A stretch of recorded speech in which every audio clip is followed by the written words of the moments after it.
শেখ হাসিনা শোক বার্তা পাঠানো এটা একটা রসিকতা। ম্যাডামের মৃত্যুর কারণই হলো আজকে এই হাসিনা হিন্দু সম্পত্তি দখলের ব্যাপারে এই আওয়ামী লীগ সরকারের আমলে যেভাবে নির্যাতিত হয়েছে আর কেউ পারবে না। মিথ্যার উপরে যদি কোনো থাকে পিএইচডি থাকে বিশ্বে, শেখ হাসিনা একজনই যথেষ্ট।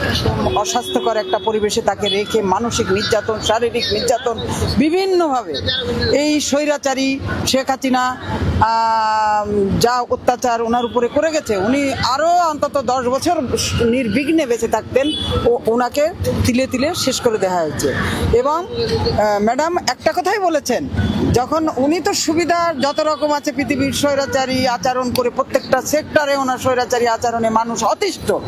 এই ভোটের মাধ্যমেই আমাদের দেশের মানুষেরা বুঝিয়ে দেবে ম্যাডাম খালেদা জিয়া কী ছিলেন উনি। আর শেখ হাসিনা এখন এই শোকবার্তা মানে একটা প্রশন মানে করতেছেন, মানে রসিকতা।